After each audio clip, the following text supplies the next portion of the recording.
Durant 2 jours, des experts algériens et internationaux sont mobilisés à Alger. Objectif, débattre du statut de la femme à travers un certain nombre de paramètres, juridiques, sociaux, mais aussi le renforcement de la participation politique de la femme. Aujourd'hui, j'espérais le dire dans mon discours, nous avons un taux de participation mondial de 23,5% de la femme dans les parlements et dans les instances représentatives. Je pense qu'en Algérie, vous avez été au-delà de ce chiffre. Cette conférence internationale, pour nous, c'est la consécration d'une première phase. La deuxième phase va concerner cette formation à travers le territoire national.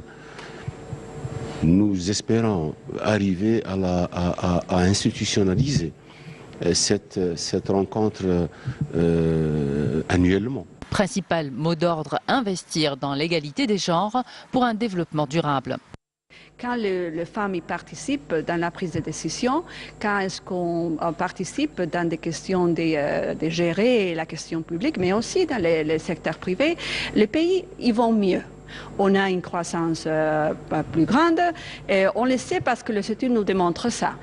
Alors je viens m'exprimer en particulier sur le développement durable parce que je pense que les femmes ont une autre sensibilité en matière politique, mais de quelque bord politique qu'elle se soit. En particulier, elles pensent beaucoup à l'avenir et à l'avenir des jeunes générations. Par exemple, en Suisse, c'est lorsqu'il y a une majorité de femmes au gouvernement que notre pays a décidé de ne plus construire de centrales nucléaires. Il faut aussi souligner que la présence en termes de sièges des femmes dans les assemblées et notamment au Parlement national doivent être souvent complétées par d'autres mesures, d'autres mécanismes pour s'assurer que les femmes participent effectivement à la vie politique. Que ce soit dans la première constitution post-indépendance, plus récemment la nouvelle constitution de 2016, le combat de la femme algérienne lui a valu une reconnaissance politique. Chez les élus participants à cette conférence internationale, on s'accorde à dire que l'avancée la plus notable est sans nul doute l'entrée en vigueur de la loi électorale de 2012. J'étais surtout dans la commission santé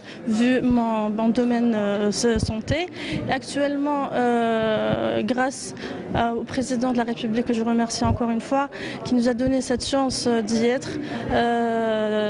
Je suis actuellement à l'Assemblée populaire de l'APC de Cuba en tant que vice-présidente chargée du culturel et social. من خلال الكوطة اللي أقرها فخامة رئيس الجمهورية اللي احنا متواجدين كنواب في البرلمان أو كمنتخبات على المجالس المحلية.